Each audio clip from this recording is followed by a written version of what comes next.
você tem algum problema, a gente... Mas Não vamos... tem, não.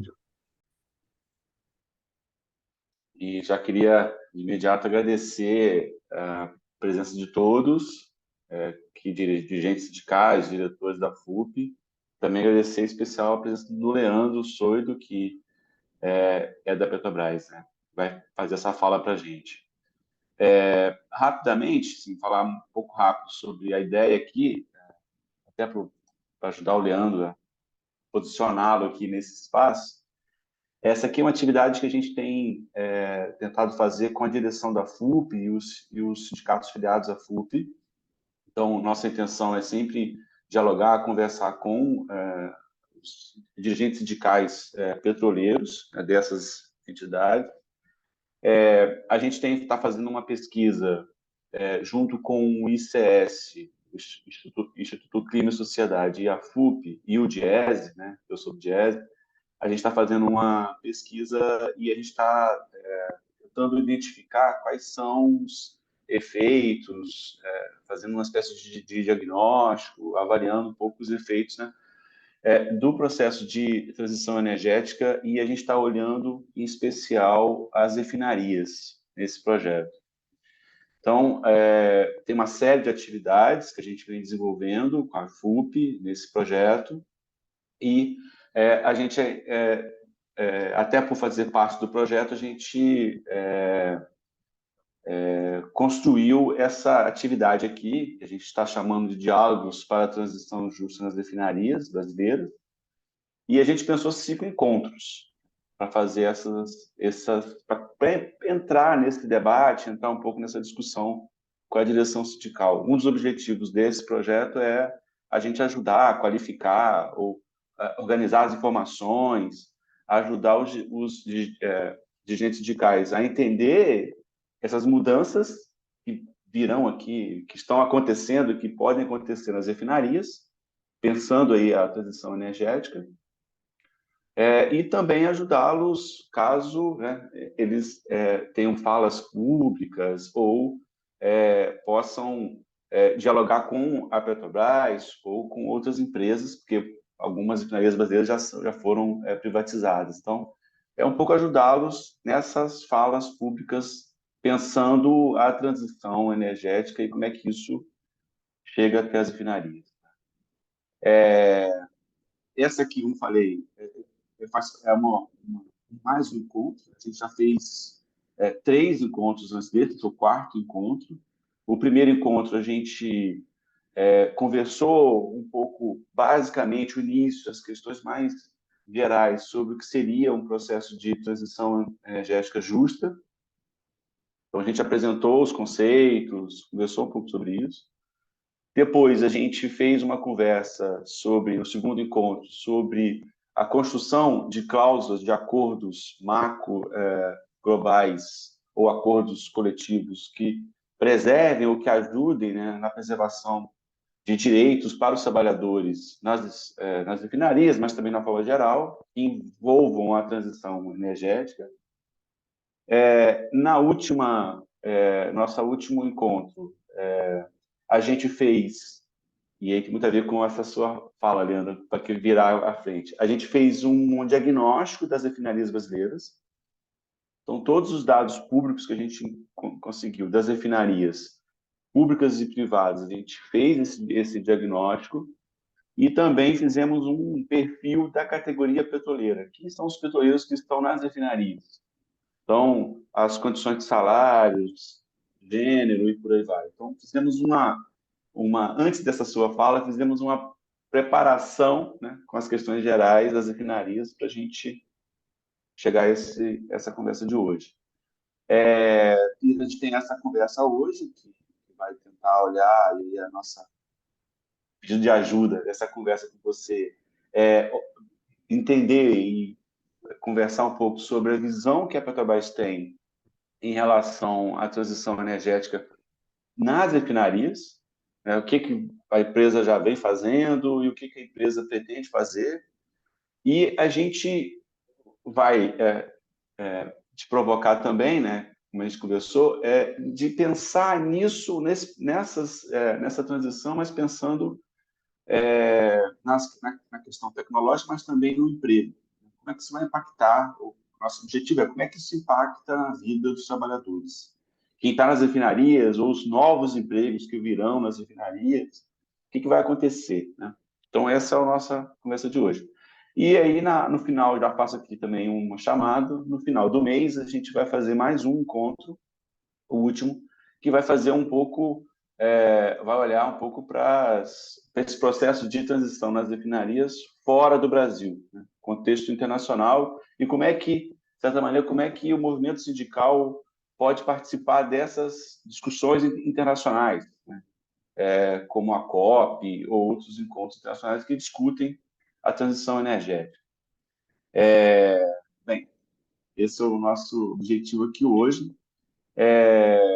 Antes de apresentar o Leandro, eu tinha pensado em, como tem poucas pessoas, o pessoal está chegando, a gente fazer uma apresentação muito rápida, de nome e entidade, até para o Leandro conhecer a gente e saber, né, claro, com quem ele está falando, quem ele está conversando. Então, a minha proposta é que a gente faça uma rodada muito rápida de apresentação. Eu posso ir, para a gente até ganhar tempo aqui, eu posso ir aqui pela minha ordem de participantes, e chamando a pessoa, e aí ela fala o nome e apresenta da onde ela qual sindicato ela está, ou entidade ela está aqui representando ou falando, né? Começa comigo, então. Eu sou Cláudio Elmar, eu sou economista, técnico do Diese, e eu assessoro a FUP, Federação Única dos Petroleiros. Na minha sequência aqui está o Paulo. Bom, meu nome é Paulo Jäger, eu sou da equipe técnica do Jazz aqui no Rio, estou na supervisão do escritório regional, também faço parte do grupo de pessoas que está tocando esse projeto. Antes, eu Cláudio, mas só uma dúvida aqui, eu não sei se é um problema no meu programa, mas está aparecendo para mim aqui que tem 17 participantes, é isso?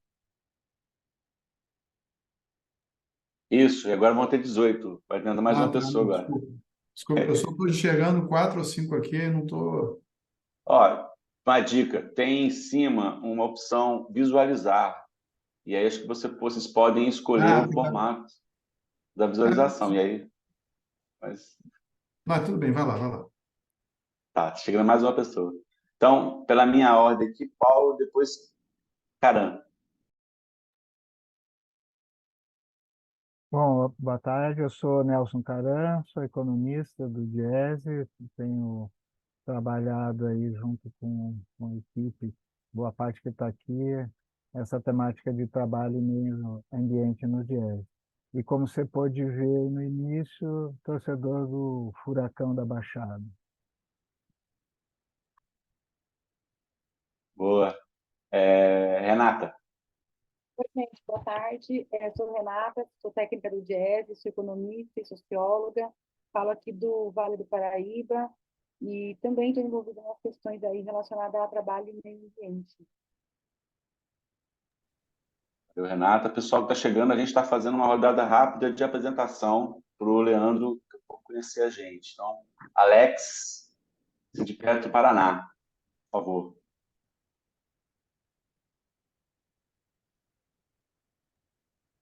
Olá, pessoal, boa tarde. Sou Alexandro Guilherme Jorge, presidente do Sindicato Paraná de Santa Catarina e trabalhador da refinaria Presidente Getúlio Vargas aqui no Paraná.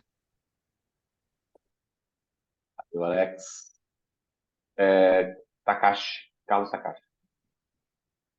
Boa tarde a todos e todas. Eu sou Carlos Takashi, economista também e técnico do Diese no Sindipetro NF.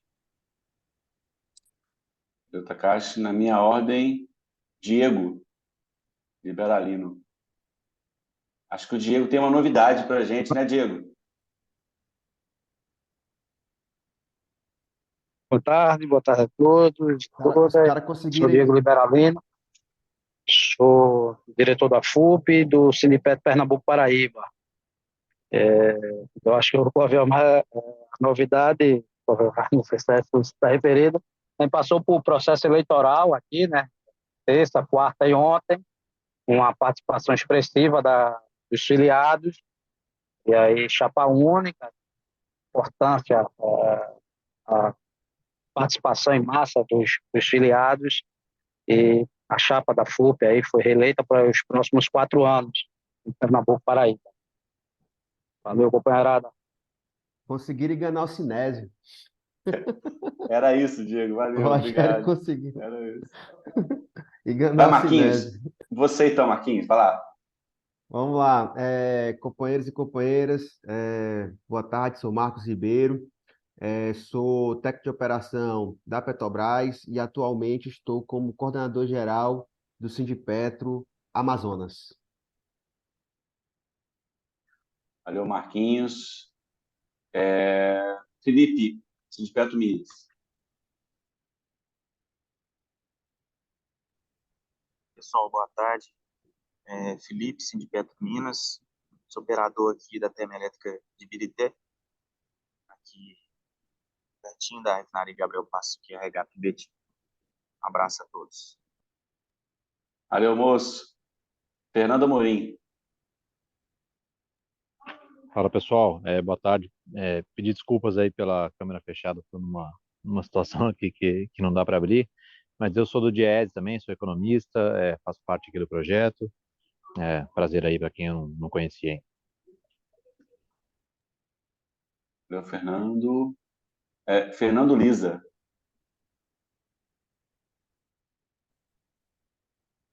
Boa tarde, pessoal. Meu nome é Fernando Lisa, sou diretor do Sindipetro Amazonas, trabalho em Urucu.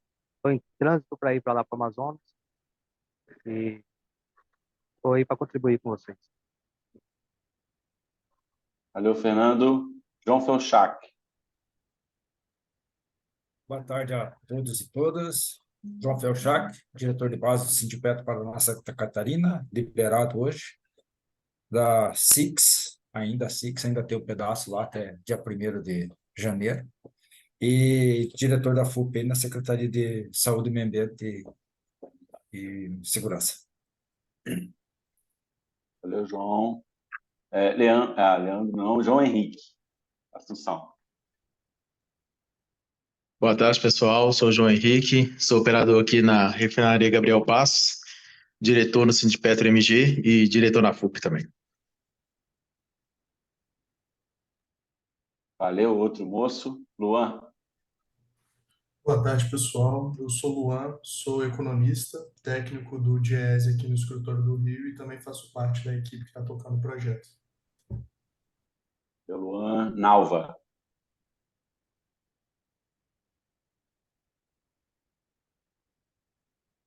Nalva. De perto do Rio Grande do Sul.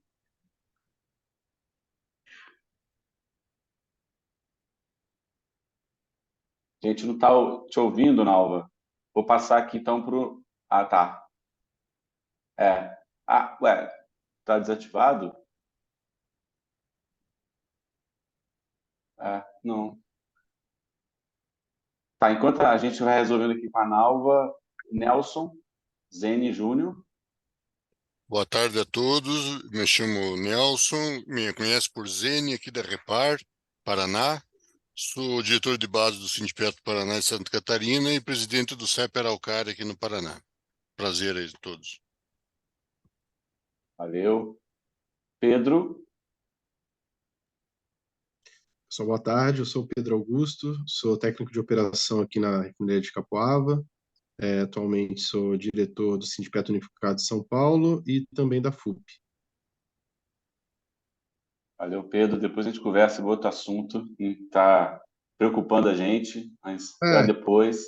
Aquela coisa, né? Botafoguense. Rogério Almeida. Rogério Almeida também tem do Sindipetro Pernambuco. Boa tarde, pessoal. Rogério Almeida, coordenador do Sindipetro PEPB. Ontem terminamos nossas eleições agora vamos ter um novo coordenador, é o Sinésio Pontes, mas eu estarei ainda diretoria do Sindipetro e também sou agora da gestão atual da diretoria da FUP. Um abraço aí. Foi muito bom aqui as eleições, viu? A categoria participou bastante. É o recorde de votantes aqui, percentual, aqui no Sindipetro PPB. Valeu, Rogério. Parabéns aí. A Nalva tá com problema no som, ela disse que vai sair e entrar de novo. Quer ver mais uma vez, Nalva, se você consegue?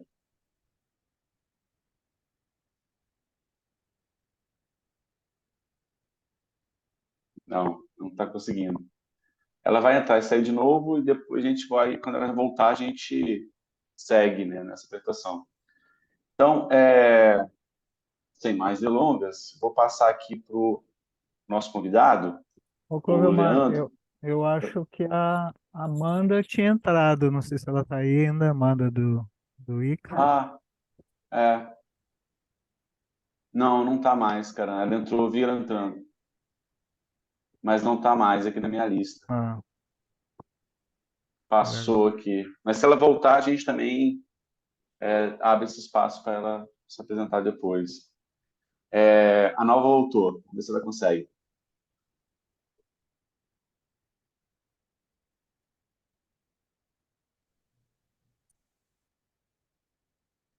Nalva?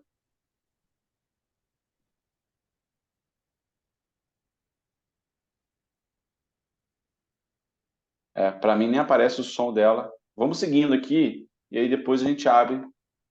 Depois da fala do Leandro, a gente pode abrir para a Nalva, para mais outras pessoas que chegarem também para se apresentar. Não, tranquilo, Nalva, a gente vai caminhando aqui. O Leandro, assim, para falar um pouco sobre essa, antes dele se apresentar, né? O Leandro, a gente teve uma reunião há um tempo atrás com a diretoria do Refino da Petrobras, com o William. A gente falou dessa atividade e da nossa ideia de convidar alguém que pudesse fazer essa fala para a gente, e na hora o William comentou o nome do Leandro. O Leandro ele é formado em engenharia química, tem especialização em engenharia de processamento de petróleo, tem mestrado em tecnologia de processos químicos e bioquímicos. Ele entrou, né, na Petrobras em 2004, na refinaria de Caxias, aqui na Reduc, do Rio. Já atuou em diversos processos, né, de refino e espaços de liderança. E agora, em 2019, passou a atuar na sede da Petrobras e desde 2021 ele está à frente do programa RefTop, que é um programa que depois ele vai falar com mais detalhe, imagino, mas é um programa recente que a Petrobras implementou e que tem como foco a eficiência operacional, energética das refinarias. Então, quando o William citou ele de cara, assim, e aí depois, no contato, viu o currículo dele, esse mini currículo, eu falei, bem, é a pessoa perfeita para a gente fazer essa conversa aqui e que pode ajudar muito a gente a entender esse processo de mudança nas refinarias. Acho que a gente já falou demais, Leandro, vou te passar aqui a palavra. A gente está fazendo a dinâmica assim, Leandro. Você apresenta, fala cerca de 30, 40 minutos, e depois a gente faz uma rodada de questões, perguntas e conversa aqui sobre essa sua fala. Ok? Perfeito. Muito obrigado já. Desde já agradeço novamente a sua vinda aqui. Imagina, eu que agradeço muito a oportunidade de estar aqui, né? Tanto a você quanto ao próprio William pela indicação. Na verdade, qualquer assunto ligado a refino me interessa muito. Como você falou, né? Eu sou engenheiro químico de formação, entrei na Petrobras em 2004 como engenheiro de processo de petróleo e depois do curso de formação da empresa, eu fui direto para a refinaria Duque de Caxias, no Rio, e lá trabalhei por praticamente 15 anos, né? Então foi toda a minha formação, a minha escola realmente foi a refinaria Duque de Caxias, e na Reduc eu fiz de tudo dentro do refino, né? Tanto que eu me considero um grande generalista e não um especialista. Eu até brinco com as pessoas, quando eu me apresento, às vezes, que eu sou uma espécie de pato no refino, né? Que eu ando, eu nado, eu voo, não faço nada direito, mas eu faço de tudo, sei falar sobre todos os assuntos dentro do refino. A verdade é que eu gosto muito de refino de petróleo e todos esses assuntos me interessam. Mas pela bagagem aí dentro do refino, né? Eu acabei ficando com a responsabilidade de coordenar esse programa RefTop, lançado pela empresa aí no iniciozinho de 2021, e é um programa que tem tudo a ver com a transição energética, com descarbonização. Então, espero ter a oportunidade de contribuir aqui com todos vocês dentro dessa discussão. Eu vou projetar aqui uma apresentação para me ajudar a guiar na fala. Você só confirma para mim, por favor, Clovelmar, quando estiver aparecendo. Deixa eu ver aqui novamente.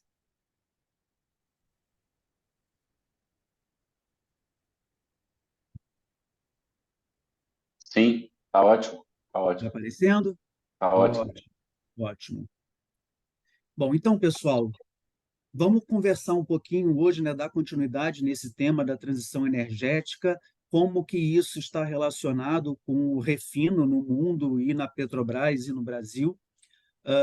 E aí a gente vai discutir um pouco das iniciativas da Petrobras dentro desse tema e falar sobre os investimentos que estão sendo feitos, as tecnologias que estão sendo analisadas. E como eu vi que o público todo, né, da direção sindical conhece bastante também de refino, dos processos de refino, então eu espero clarear um pouco para vocês, né, qual é a perspectiva de impactos na vida profissional dos nossos empregados de refino, né, para os próximos anos. Então, eu sei que vocês já debateram sobre isso, mas até para ajudar na narrativa, eu já peço desculpas antecipadamente, eu vou repetir alguns conceitos que eu entendo que são fundamentais, só para a gente acompanhar aqui a narrativa, né? E poder chegar nos pontos que eu considero que são importantes.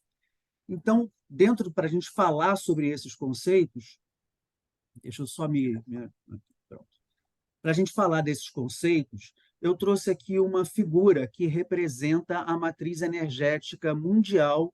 Está um pouquinho defasado, esse dado aqui é de 2020, e a referência que está aqui, eu peço desculpas, eu só notei em cima da hora, então não tive tempo de corrigir, não é da Agência Internacional de Energia, mas sim de uma entidade brasileira, né, que vocês devem conhecer, que é a EPE, a Empresa de Pesquisa Energética. Tá?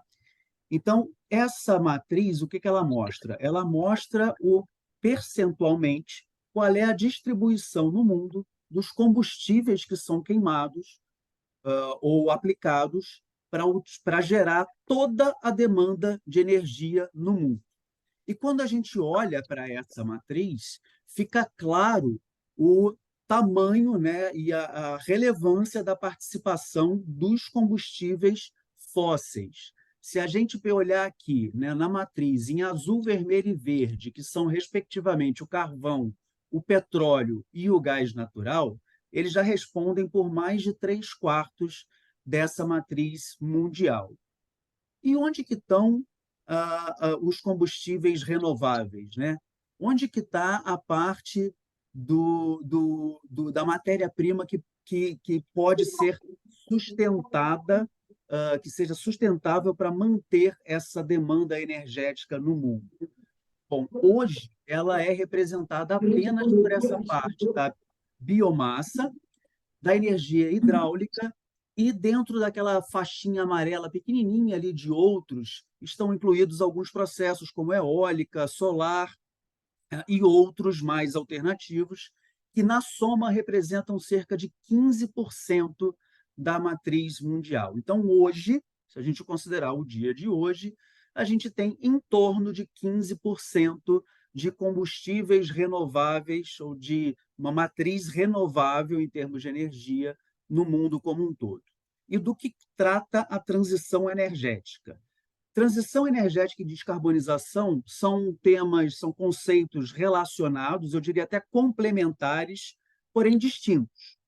transição energética se refere à mudança justamente dessa matriz, que hoje está focada em combustíveis fósseis, para um sistema sustentável, preferencialmente de baixa emissão de carbono, e isso envolve basicamente a adoção de fontes de energia renováveis, aplicações de novas tecnologias, como, por exemplo, energia solar, eólica, hidrelétrica, biomassa, entre outras. E a descarbonização, o conceito da descarbonização, ele é específico para a redução das emissões de gases de efeito estufa na atmosfera. A gente costuma transformar todos esses gases que impactam na questão climática numa única base de gás, que normalmente é o CO2, então a gente costuma falar tudo em relação ao dióxido de carbono, né, o CO2. Mas, na verdade, são diversos tipos de gases resultantes, né, das atividades industriais que levam ao efeito do estufa, né, ao efeito do aquecimento global. Então, descarbonização refere-se especificamente à redução da emissão desses gases para a atmosfera. E aí, quando a gente fala de uma transição energética que seja justa, o que a gente está falando é fazer essa mudança do combustível fóssil para fontes renováveis, porém, avaliando e sempre considerando os impactos socioeconômicos em todas as comunidades afetadas.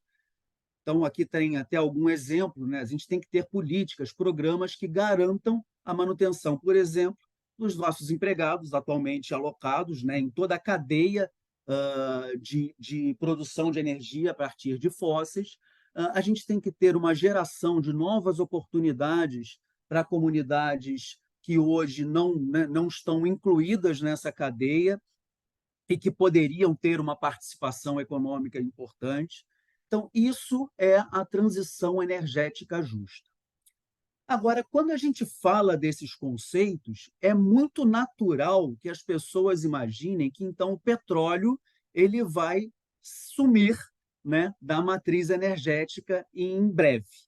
E não é bem assim. A gente sabe que esse processo de transição depende muito de evoluções tecnológicas, de logísticas seguras de transporte e armazenamento de energia. É um caminho ainda bastante longo. Tanto é que, se a gente olha as principais consultorias da indústria de óleo e gás, e aqui eu trouxe um exemplo aí sim da Agência Internacional de Energia, todas essas consultorias, essas empresas, elas apontam, se vocês olharem nesse gráfico, o vermelho, a linha vermelha, é a linha da demanda por petróleo. Elas apontam que o pico mundial da demanda de petróleo ainda vai ocorrer, ou seja, nós ainda estamos num cenário de crescimento da demanda de petróleo. A maioria estima esse pico ali a partir da metade dessa década, né, de meados dessa década, ou seja, ali a partir de 2025, 2030, 2035, as consultorias variam um pouco, mas todas elas apontam que esse pico ainda vai acontecer antes de uma pequena redução vir a acontecer, e eles entendem que o petróleo ainda se manterá como um dos principais combustíveis, né, geradores de energia no mundo, por ainda muitos anos.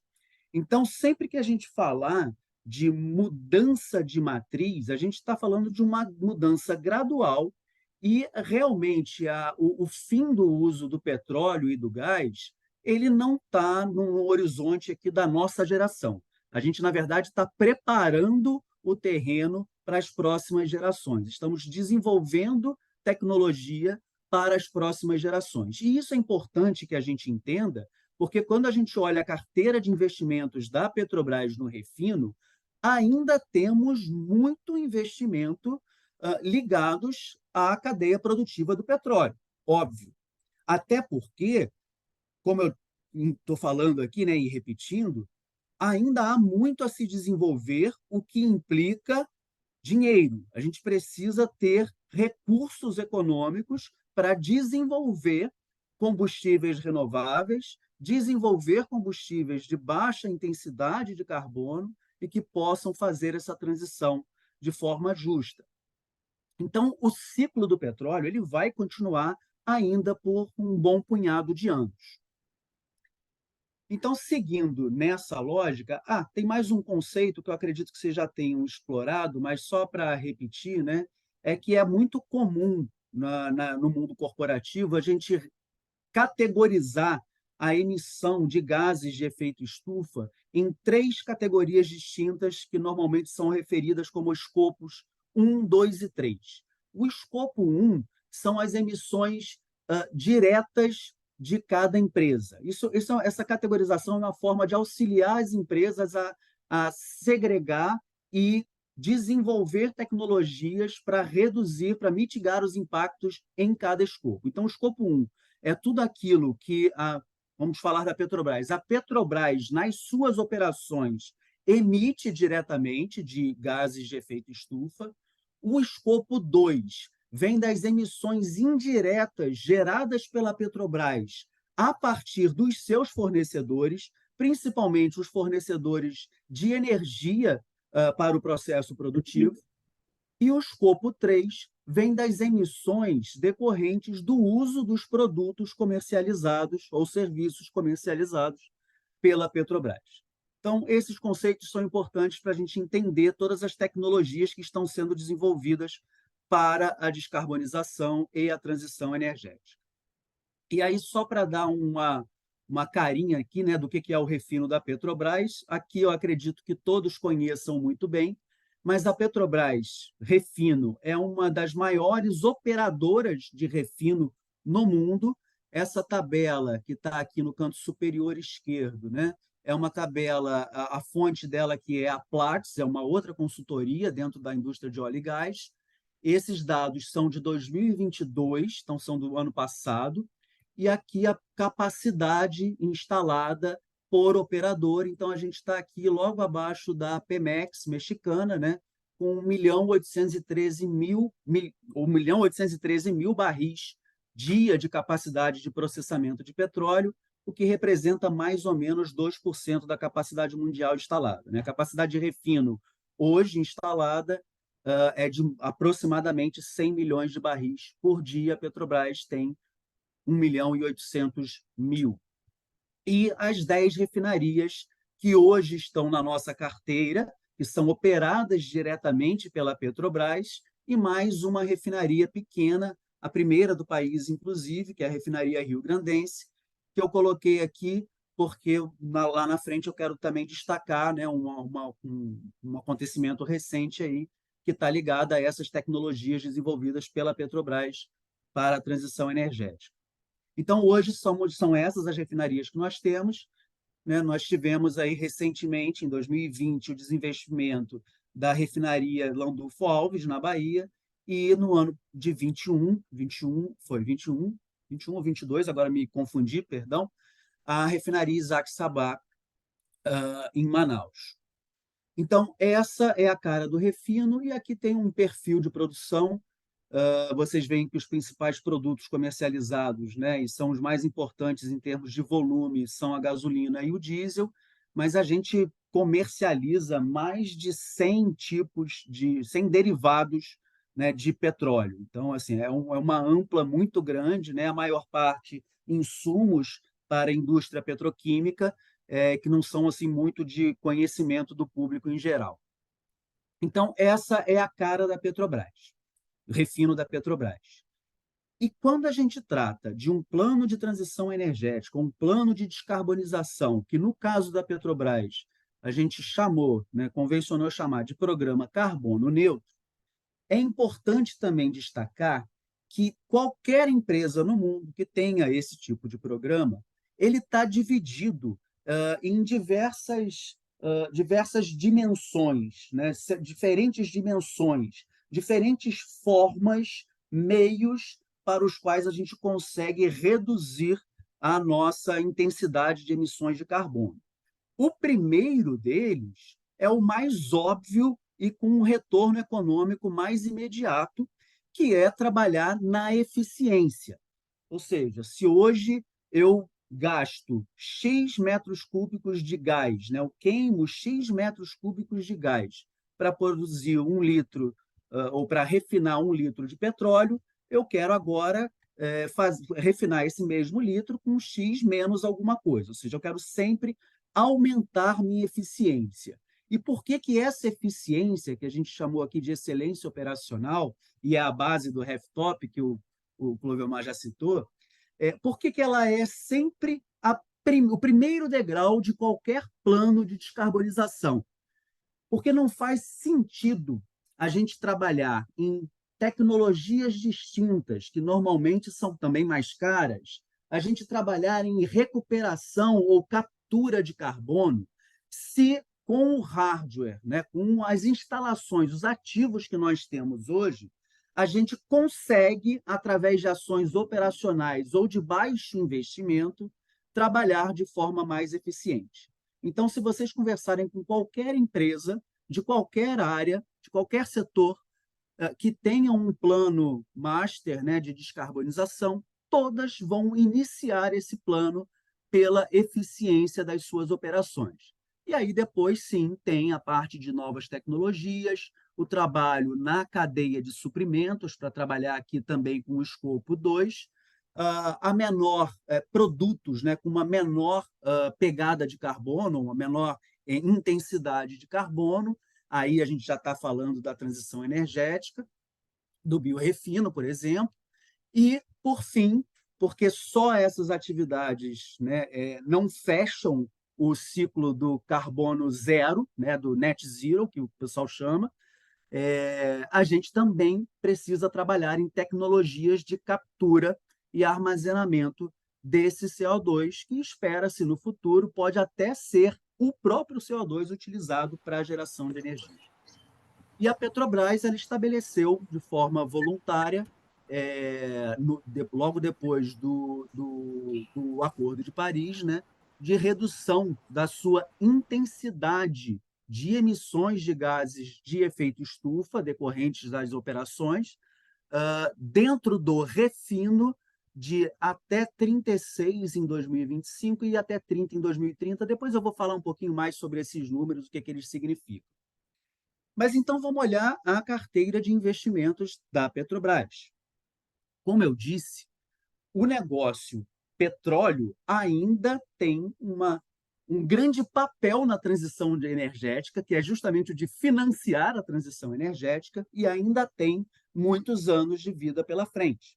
Então, é natural que a gente veja os investimentos da Petrobras em refino ainda muito ligados a aumento de capacidade e aumento da qualidade dos seus produtos.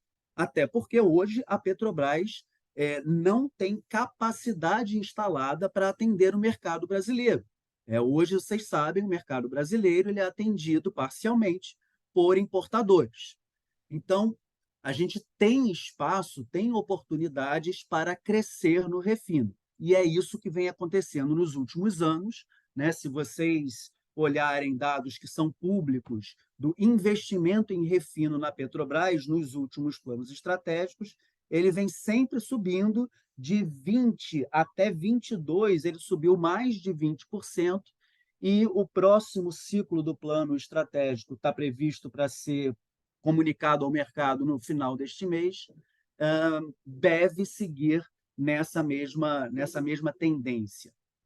Então, os nossos investimentos eles estão muito focados na manutenção dos nossos ativos, né? Lembrando que a manutenção realizada durante os ciclos de paradas, ou seja, entre as campanhas produtivas, ele é um recurso que é investimento.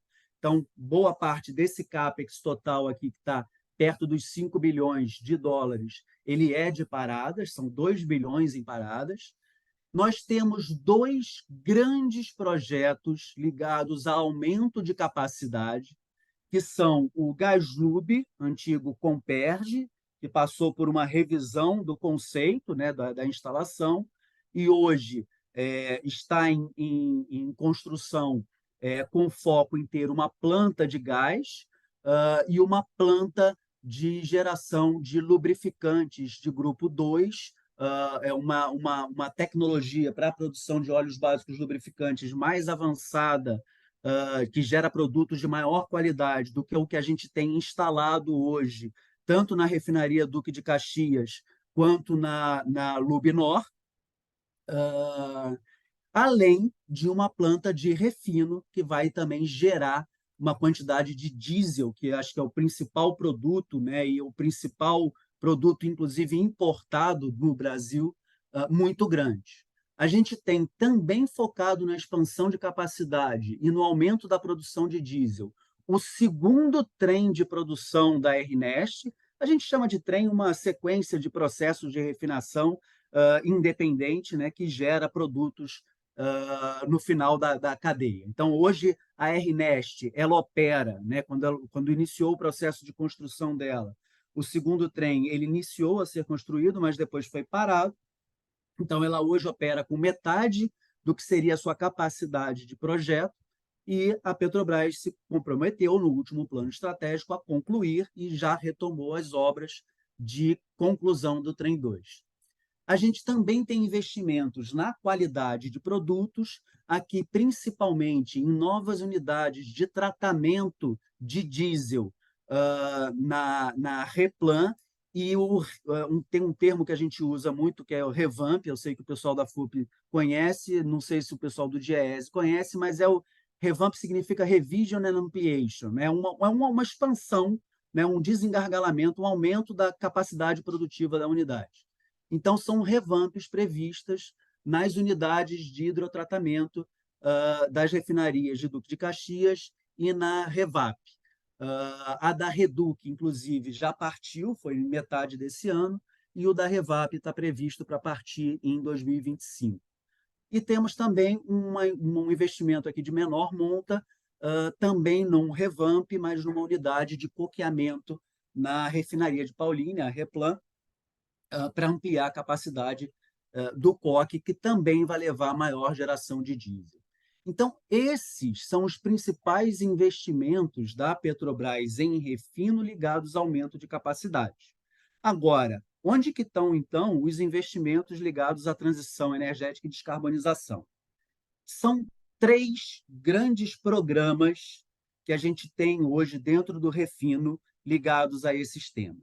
O primeiro que eu vou destacar, justamente por atacar a questão da eficiência, que é a base de qualquer plano de descarbonização, é o RefTOP, que a gente já citou aqui, lançado ali no início de 2021, em que a gente fez uma análise das nossas refinarias, dos nossos ativos, da parte de hardware mesmo, de equipamentos, e identificou uma série de oportunidades para aumentar a eficiência energética desses ativos. E aí nós iniciamos esse programa com o apoio de uma consultoria internacional. Foi um programa que trabalhou muito em cima das pessoas, assim, desafiando as pessoas a como que a gente poderia fazer diferente, além da atualização tecnológica de equipamentos, e a gente viu o resultado aparecendo nos últimos 2 anos, e eu vou falar um pouquinho desses resultados, que eu acho que são bastante relevantes. Mas, antes disso, o RefTOP foca, então, na confiabilidade dos ativos, na eficiência energética dos ativos de refino, na sustentabilidade, que é exatamente trabalhar para reduzir a intensidade de emissões de gases de efeito estufa, e também no aumento de valor, que se refere à capacidade das nossas refinarias em processar o pré-sal, que é um óleo excelente, um óleo que hoje já representa quase 80% da produção nacional, mas que tem características diferentes dos óleos que nós processávamos anteriormente, e a gente também precisou investir para que a gente pudesse ter plena flexibilidade de processar esses óleos.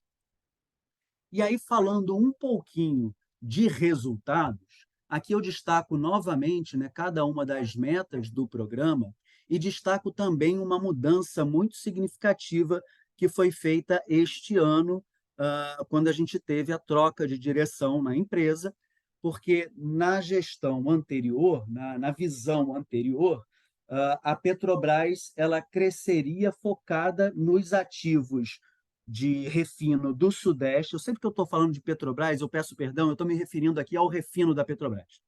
Mas então aqui, o refino da Petrobras ele deveria crescer focado no principal mercado consumidor brasileiro, que está na região Sudeste, é claro, né, onde é a região mais industrializada que tem, portanto, é de maior demanda, e também é onde está mais próximo dos campos do pré-sal, que, como eu falei, hoje já representam quase 80% da produção nacional. Então, por uma questão de logística, essa área, principalmente o eixo Rio-São Paulo, tem uma vantagem competitiva sobre o resto do país, e a visão da gestão anterior, sem fazer nenhum juízo de mérito, era focar nesses ativos.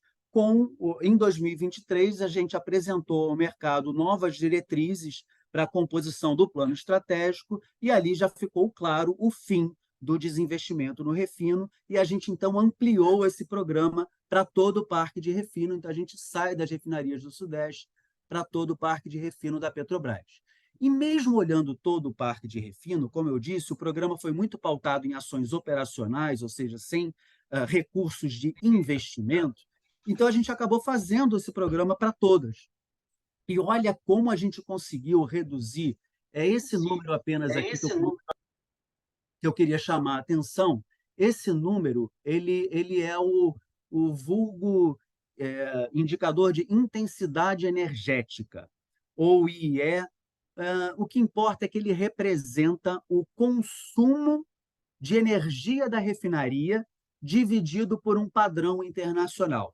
Então, sempre que você tiver uma refinaria acima de 100, significa que ela consome mais energia do que o padrão mundial. Nós estávamos, lá em 2020, em todo o parque de refino, em torno de 115 nesse índice. E chegamos agora, em 2023, no acumulado até setembro, em 105. É uma redução muito expressiva. Se a gente conversar com qualquer refinador no mundo, né, é um passo que normalmente leva-se 5 a 10 anos para implementar. A gente conseguiu fazer em 2 anos.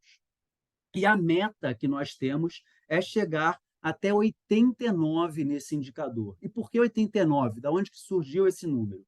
Primeiro, porque ele é uma referência das melhores refinarias da indústria americana, que tem uma correlação tecnológica muito, muito semelhante ao nosso parque de refino, e por isso a gente usa como métrica de comparação, mas principalmente porque, chegando neste valor de intensidade de energia, só trabalhando nesse viés da eficiência, a gente consegue atingir as nossas metas de redução de gases de efeito estufa.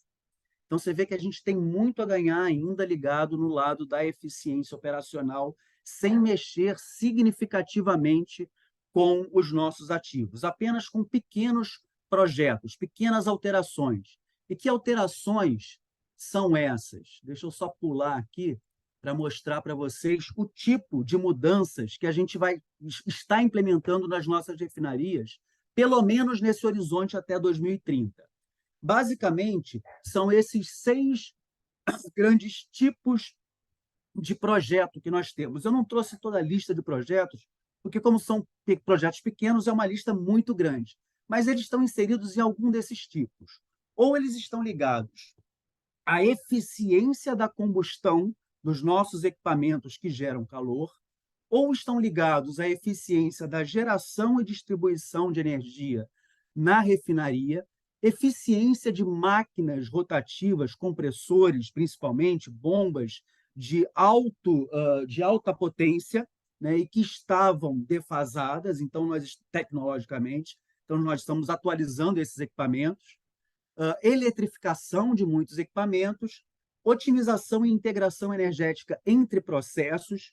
Então, a gente passou a olhar com muito carinho, né, onde que estavam as perdas de energia em cada um dos nossos processos de refino, e passou a ver que a gente tinha muita oportunidade de integrar e trocar calor entre energias de processos distintos e, assim, reduzir a perda de calor e, portanto, a necessidade de geração de calor para a água de refrigeração ou para a atmosfera através dos nossos, aí eu vou falar que eu sei que o pessoal da FUP conhece, dos nossos air coolers, dos nossos permutadores aí que trocam calor com ar. E, por fim, a parte de monitoração e recuperação de gases de tocha. Todo mundo conhece o sistema de tocha, né, aqui de uma refinaria, é um sistema de segurança, não é possível desligá-lo, mas hoje, ou melhor, em 2020, nós trabalhávamos com uma perda de hidrocarbonetos para esses sistemas muito maior do que a gente poderia. Com pouco investimento, a gente já conseguiu reduzir uma perda que era da ordem de 0,7% da massa que entrava de petróleo na refinaria para a ordem de 0,2%, e a gente quer abaixar isso ainda para abaixo de 0,1%. Então, tudo isso vem sendo feito, vem sendo implementado nas refinarias, e esses são os principais tipos de projetos que a gente vai ter implementados até 2030, ligados à eficiência. Mas não é só eficiência, eu vou falar um pouquinho também do segundo programa muito importante para a transição energética, aliás, eu diria até mais ainda pela transição energética do que o próprio RefTOP. O RefTOP está muito ligado à descarbonização, né, a reduzir a nossa intensidade de carbono a partir do momento que a gente reduz o nosso consumo de energia, enquanto que o biorefino ele visa principalmente reduzir a nossa dependência dos combustíveis fósseis do próprio petróleo. Então, é uma alternativa ao refino de petróleo para gerar insumos energéticos. E aí, dentro do programa Biorefino, tem duas grandes tecnologias que já estão em implantação nas nossas unidades. A primeira delas é o coprocessamento de óleo vegetal no tratamento do diesel fóssil.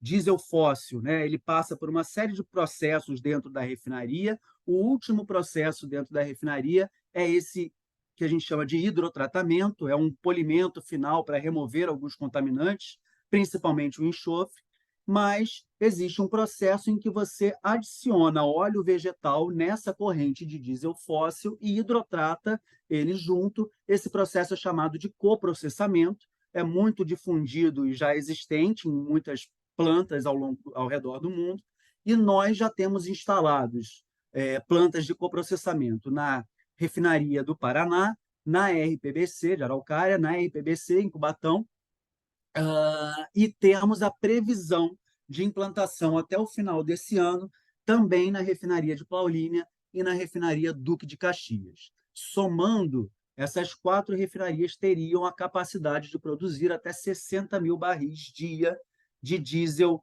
que a gente batizou de diesel R, né? O diesel com conteúdo renovável. Aqui, no caso, o principal mercado hoje tem sido o Paraná, né? Onde a gente fez testes em frotas de ônibus urbanos, e hoje o consumo, a demanda por esse produto tem aumentado, né? Então, lá é a principal polo comercial hoje, mas essas 4 refinarias, as 2 primeiras e as outras 2 até o final do ano, já estão prontas para produzir. E existe também projetos em desenvolvimento na refinaria de Capuava e estudos ainda, aí sim, dependendo de regulamentação da questão do diesel renovável, na RNEST, na Gabriel Passos, na Gabriel Pasqualini e na Revap.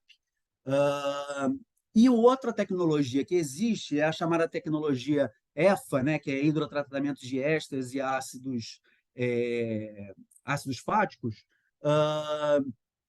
que é o processamento ou o hidrotratamento seguido de uma isomerização do óleo vegetal puro, ou seja, aqui é matéria 100%, né, matéria-prima 100% renovável, que passa por um processo muito semelhante de hidrotratamento, depois passa por um processo de isomerização, que aí eu não vou entrar aqui na química, mas é para evitar, para adequar o produto ao consumo, principalmente como combustível de aviação.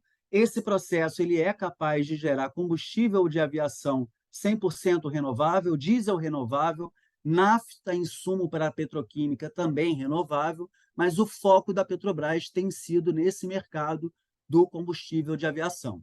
Então, nesse caso de plantas dedicadas, nós temos projetos na RPBC, já em fase 2, no Gaslub, em fase 1, e uma terceira planta, ainda sem um local definido, em estudo. Então, esse ponto é o principal ponto da parte da transição energética que o Refino tem trabalhado no momento. Além de o terceiro grande bloco, que aí eu vou fechar aqui, que é a parte das energias renováveis, que no Refino, pelas características das nossas unidades, está muito ligado à geração solar. E nós temos plantas de refino grandes, com uma área, né, muito grande, e plantas instaladas em locais em que a irradiação anual é muito alta, como na Reneste, Regap e Replan, aqui nessas 3 refinarias, né, que estão num grau de irradiação anual bem alto comparado com o restante do país. Nós já temos projetos conceituais concluídos. Eu não tenho como precisar ainda a data prevista, né, de implantação, mas eles estão seguindo já o fluxo de projetos e devem ser comunicados em breve ao mercado, além de estudos em outras refinarias também. Então, essas 3 principais são as três grandes linhas da transição energética e descarbonização no Refino, e tem algumas outras iniciativas, só para fechar, Clovelmar, eu não acompanhei meu tempo, peço perdão, não sei se eu passei muito, mas eu só queria... Tá tranquilo, pode seguir, tranquilo. Eu só queria falar de outras iniciativas, né? Além de sistemas de tratamento de gases, aqui mais focados não nos gases de efeito estufa, mas nos gases regulados pelo órgão ambiental, principalmente os SOX, né? A gente instalou esse ano, né, novos sistemas de tratamento na Replan e na Refap, e também desenvolvemos e entregamos 2 novos produtos no mercado. O primeiro foi a gasolina Podium renovável agora, né, que ela é uma gasolina com a intensidade de carbono, com a pegada de carbono dela, desde a produção das matérias-primas até o consumo final nos veículos dos consumidores, é totalmente compensada em créditos de carbono. E o outro produto é o cimento asfáltico Pro de alta penetração, que é um produto ele é um produto fóssil, com alguns aditivos, e isso permite que a temperatura de aplicação desses asfaltos seja muito mais baixa, e com isso, no ciclo, ele reduz em até 65% a emissão de gases de efeito estufa. A gente tem investido bastante em tecnologias, né, de energias renováveis e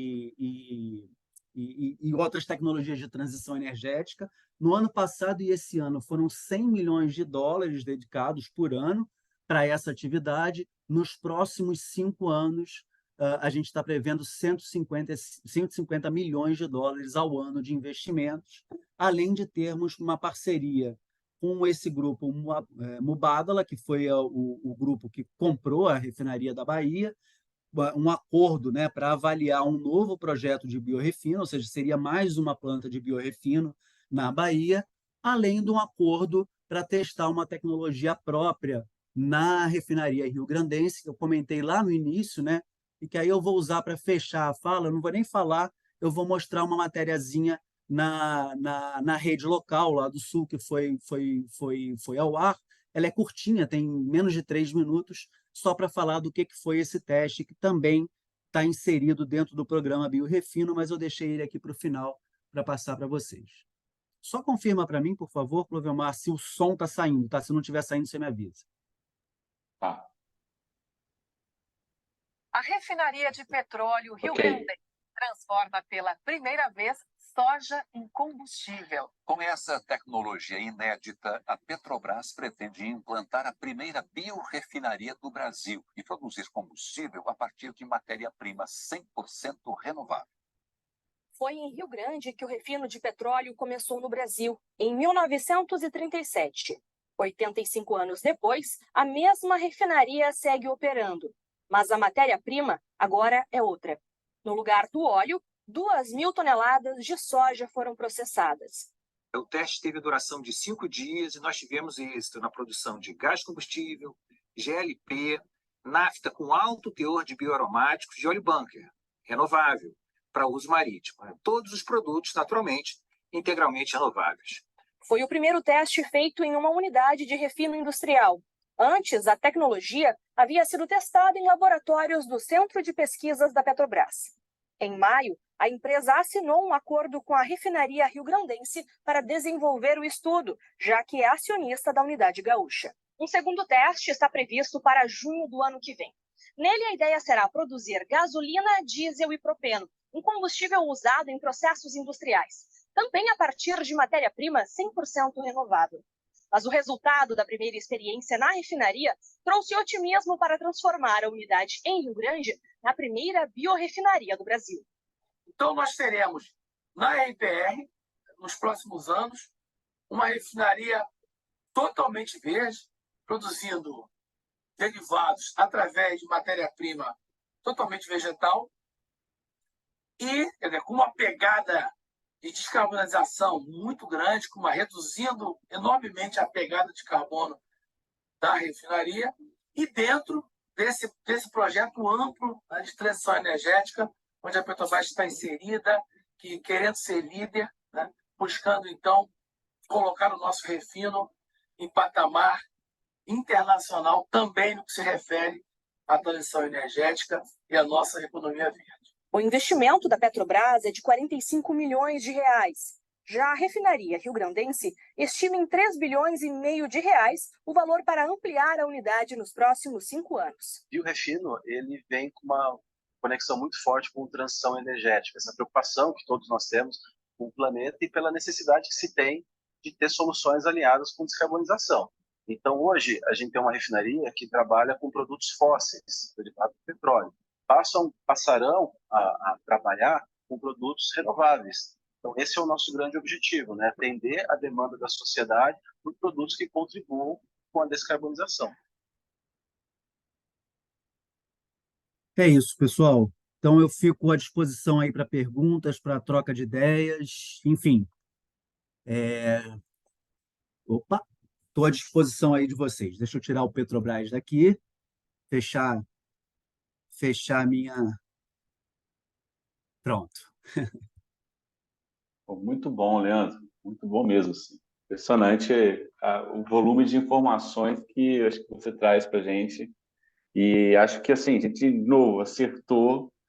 Acho que o William também acertou em indicar o seu nome, que foi uma fala, assim, tranquila, no tempo, perfeita, com os pontos que eu acho que a gente vai ajudar muita gente aqui nesse processo de conversa com a FUP e com a direção dos sindicatos. Já tem gente se inscrevendo aqui, são 3h18, então a gente vai aqui abrir para... se você permitir, eu vou abrir para 3 inscrições, aí você vai anotando e depois você faz um bloco de respostas e tal, a gente fazer assim para ouvir mais pessoas também e acumular a discussão. Então, pela ordem aqui, o Caram. Leandro, em primeiro lugar, aí, muito obrigado pela tua exposição. Como eu não sou do setor, a tua clareza aí na apresentação me fez crer que eu entendi quase tudo, Então, muito obrigado. Eu tenho uma questão assim mais geral e duas específicas. A mais geral é quando você fala no início lá que você mostra aquele mapa do gráfico lá da demanda por petróleo, que acho que é isso mesmo, nós vamos conviver ainda muitos anos com o petróleo, com a necessidade do petróleo, mas a minha pergunta vai no seguinte sentido. Nós estamos discutindo transição e essa urgência ambiental e tal, que é sempre colocada aí nos painéis internacionais. A minha pergunta é como é que fica essa necessidade do enfrentamento dessas emergências climáticas frente a esse quadro que você apresentou de ainda muitos anos de produção de petróleo no Brasil e no mundo, A outra questão aí é mais específica das refinarias, como é que você enxerga nessas mudanças que a Petrobras vem fazendo, tanto na melhoria da eficiência quanto na mudança produtiva e com as biorrefinarias, o que você enxerga de impacto aí sobre o trabalho, né? Então, acho que essa é a segunda questão. E a terceira aí é com relação não ficou claro para mim, com relação a essas novas tecnologias, se há uma mudança nas plantas atuais das refinarias. Se todas essas mudanças que você colocou, elas vão ser feitas em cima da mesma estrutura produtiva ou vai ser necessário investimentos para a construção de plantas para fazer só o biorefino e outras ações? É isso, muito obrigado. Valeu, Caram. Renata. Leandro, eu também queria te agradecer, também foi muito rica a apresentação, realmente, concordo com o Provimar, foi um grande acerto a oportunidade da gente poder te ouvir. Em um dado momento da sua apresentação, você mencionou as metas que a Petrobras ela fez voluntariamente, e aí você disse que ia voltar, mas aí eu tô te cutucando para isso, porque eu realmente estava muito interessada naquela parte, e também entendi que a maior parte dessa meta ela seria cumprida por meio do desempenho energético das refinarias, se é que eu entendi bem, né? E a outra coisa é a seguinte, ali dentro daquilo que você trouxe para a gente dos escopos, sobre o qual se faz uma análise corporativa para a contribuição para a diminuição dos efeitos da mudança climática, no escopo 3, a gente tem onde é a maior contribuição de fato da companhia, né? Que é no uso do seu produto. E aí eu estou saindo um pouco do mundo refinaria, mas eu não posso perder a oportunidade de te perguntar como que a Petrobras tem atuado, né, no escopo 3, né, que aí acho que não estamos dentro da refinaria, não estamos dentro da planta, e como ela tem dialogado com o setor de transportes, como que tem sido esse diálogo, se é que ele existe, considerando que é a maior parte, né, da emissão do petróleo, ela vem do uso do produto mesmo, né? Então é isso, mais uma vez, muito obrigada. Renata. E o terceiro desse bloco, Luan. Começar agradecendo também, Leandro. Gostei muito da fala, acho que contribuiu muito para a nossa discussão aqui, desde o começo do projeto. Te perguntar sobre algumas coisas. Primeiro, também nessa linha das emissões ao longo de todo o ciclo de vida do produto, essas emissões do escopo 3, você comentou sobre essas políticas que estão sendo desenvolvidas pensando tanto no diesel R5, aquele que acontece através do coprocessamento, quanto essas plantas específicas de biorefino, que é para processamento exclusivo de óleo vegetal, animal, etc. Primeiro, em relação ao coprocessamento, eu queria te perguntar se existe a possibilidade disso ser feito em todas as refinarias, ou é uma realidade de poucas refinarias. Eu entendi que isso é feito através de hidrotratamento, que é uma unidade específica das refinarias e que nem toda refinaria tem uma unidade de HDT. Então, existe discussão dentro da Petrobras sobre criar essas unidades nas refinarias que não têm, ou a ideia é fazer isso mesmo nas que têm. E sobre essas unidades de biorefino, como é o caso da Rio Grandense, eu também não consegui identificar exatamente isso em termos da planta. Primeiro, essa unidade ela é construída através da planta que a gente tem, ou seja, é uma adaptação ou é uma nova planta?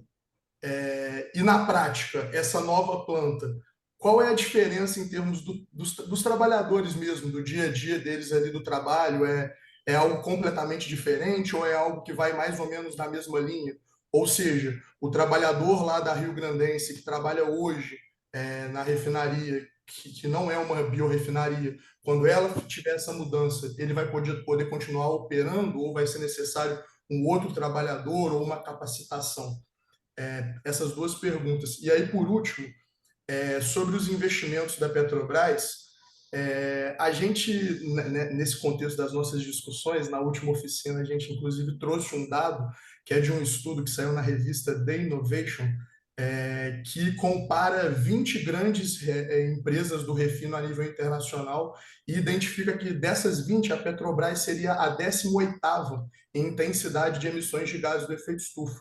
Ou seja, ela tem um desempenho superior à grande maioria das grandes empresas do refino.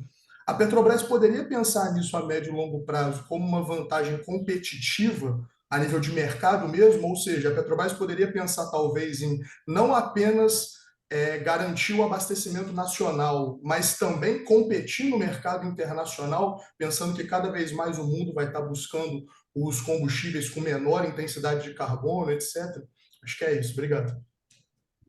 Eu vou começar de trás para frente e aí vocês me ajudam a lembrar caso eu tenha perdido alguma pergunta. Luan, essa matéria que você viu, colocando a Petrobras em 18ª, era refino ou Petrobras como um todo, né, envolvendo as atividades de exploração e produção? Analisava empresas do refino, mas considerava a cadeia, o ciclo de vida inteiro. Perfeito. Então, assim, quando a gente considera o ciclo de vida completo, de fato, a Petrobras tem um desempenho muito bom, né? Comparando com as demais empresas verticalizadas, né, da cadeia de petróleo. Mas isso não é infelizmente, isso está muito motivado pela questão do óleo do pré-sal. O óleo do pré-sal, ele é muito, vou colocar assim, em termos bem simples, ele é muito fácil de produzir. Ele tem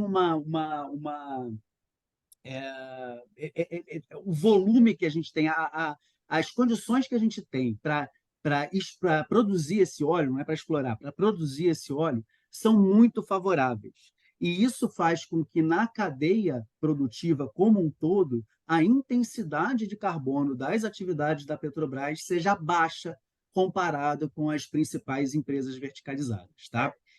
Agora, quando a gente olha somente refino, a gente até tem um bom desempenho quando a gente compara na indústria americana, mas as refinarias europeias, dada a pressão, né, dos órgãos ambientais e toda a pressão que existe ali naquela região, elas têm um desempenho superior. Tá? Inclusive, a gente faz, dentro dessa prospecção de tecnologias, né, a gente faz muito intercâmbio com essas entidades da Europa que estão muito à frente quando a gente compara com a indústria americana. E eu estou falando isso só porque eu falei da indústria americana que serve como um benchmark para a gente, né? Mas nesse ponto a Europa está muito à frente. Tá? Então é mais por conta do pré-sal em toda a cadeia produtiva. Falando sobre o teste da RPR, o teste na RPR ele teria sido invisível para os operadores se não fosse toda a pompa e circunstância da ocasião. O que eu estou querendo dizer com isso? O teste foi feito numa unidade de FCC, num craqueamento catalítico, em que simplesmente se pegou a instalação que existe lá e substituiu-se a alimentação de um tanque de petróleo por um tanque de óleo de soja. Então, assim, não houve mudança física nos equipamentos, zero, só nas condições de operação. E é claro, a Petrobras foi para lá com toda uma equipe, né, para auxiliar e acompanhar o teste e todos os parâmetros de processo. Mas quem operou foram os operadores da RPR. Então, se houvesse essa mudança amanhã, todos eles, né, manteriam as suas atividades. É claro que você está trabalhando com uma matéria-prima diferente, mas nesse caso, que tem muito menos riscos do que o próprio petróleo, eu não acredito que houvesse nenhuma mudança sensível para os operadores. Tá? Agora, isso é viável? Não, não é. Vamos para a realidade. Né? Primeiro que o óleo de soja hoje, né, a alternativa dele é a indústria alimentícia, e essa é a prioridade. Né? A gente não pode achar que, nas condições de hoje, a gente vai pegar um produto, né, ou uma matéria-prima que vai para a indústria alimentícia e trazer ela para a geração de energia. economicamente, também seria inviável. O óleo de soja hoje ele é mais caro do que os produtos derivados que foram extraídos lá nesse teste. Mas também por que isso? Porque hoje, pelo menos no Brasil, se a gente fosse exportar para a Europa, talvez até tivesse algum sentido econômico. Mas hoje a gente não tem, né, um incentivo, uma regulação governamental, alguma coisa que pague os custos de você gerar um produto 100% renovável, né? Então, por isso que todo esse desenvolvimento tecnológico ele precisa ser custeado por alguém que não seja a sociedade e vai vir da iniciativa privada, das grandes corporações, né? Então, isso. E a última pergunta sua, Luan, sobre o coprocessamento, né, em todas as refinarias, de fato, ele é feito numa unidade de HDT, e na unidade especificamente, são poucas as alterações que são feitas. A única questão dos óleos vegetais, óleos minerais, alcatrão, qualquer coisa que venha, é que normalmente esses óleos trazem uma quantidade de impurezas maior, principalmente água, e aí a gente tem que ter alguns cuidados adicionais no processamento, para evitar corrosão, basicamente, na unidade. Tá? Então, assim, todas as nossas refinarias hoje, com exceção da Lubinor, que aí é um processo exclusivo para lubrificantes e um pouco diferente, teriam condições de fazer o coprocessamento. O que impede que a gente faça em todas é a questão logística. Você que é de refinaria, né, você sabe, é mais uma linha por onde vai ter que circular um produto exclusivo, é mais tanque que tem que ser separado para armazenar apenas esse tipo de produto, é mais um modal de transporte para entrega ao cliente final, que, se for duto, por exemplo, vai inviabilizar, né, o uso do duto para outros produtos. Então, é mais uma questão logística, teria que ter muito investimento em infraestrutura logística para a gente fazer o coprocessamento em todas as refinarias. E hoje, assim, não compensa, não é viável hoje fazer isso, né? A gente tem a tecnologia testada, na medida que a gente tiver regulamentação governamental, mercado para esse produto, a gente tem condições de expandir isso, sim. Vou passar agora para as perguntas da Renata. Se mexe na construção das plantas, Renata? Então, o coprocessamento mexe muito pouco na estrutura da unidade. Eu diria que é uma intervenção assim que é menos de 1% do CAPEX do que seria uma nova unidade. Então, são pequenos ajustes, nada muito significativo, pequenas linhas novas, nada demais, né? Basicamente para você fazer a inserção do óleo vegetal com controle de vazão, controle adequado de processo. Então, não é nada demais, não são grandes mudanças. E todos aqueles projetos, né, que eu mostrei por tipologia, ligados ao RefTop, eles são investimentos, são mudanças nas plantas existentes. Não são novas plantas, muito menos construção de novas refinarias. A única coisa que é construção de nova planta é a planta dedicada, né, aquela planta EFA que eu mencionei, a planta para processamento exclusivo de óleo vegetal. Aí essas são novas plantas nas refinarias existentes. Tá? Então, uma refinaria, isso é um papo para uma outra vez, né? Uma refinaria nunca é igual à outra, todas as refinarias são diferentes entre si, e elas têm um conjunto de processos de refino dentro dela que visa pegar a matéria-prima disponível, ou seja, o tipo de petróleo que está disponível para aquela unidade, e gerar um perfil de produção adequado ao mercado que aquela unidade atende, que aquela refinaria atende. Então, elas são sempre diferentes. Então, nesse caso, a gente está falando de mais uma plantinha inserida dentro da refinaria que já existe, que já opera. Aí você falou sobre a questão das metas do IGEE, né, da intensidade de emissão de gases de efeito estufa, e eu acabei não falando no todo, né, é que dentro do plano de descarbonização da Petrobras, que foi lançado logo após o Acordo de Paris, né, a Petrobras se comprometeu a zerar as suas emissões dentro do... Ela não fala nem 2050, ela fala dentro do âmbito do Acordo de Paris. E o primeiro desafio colocado, né, isso que foi uma meta lançada sem, por iniciativa da própria Petrobras, ela se comprometeu em reduzir em 20% as suas emissões absolutas, comparando com o ano de 2015. Então, aqueles números são os números que se aplicam ao refino com esse objetivo de redução das emissões absolutas até 2030 em 20% em relação a 2015. Tá? Então, é dali que veio aquelas metas voluntárias de redução de gases de efeito estufa. Existe hoje na Petrobras uma área de transição energética, né, uma área que só olha para isso.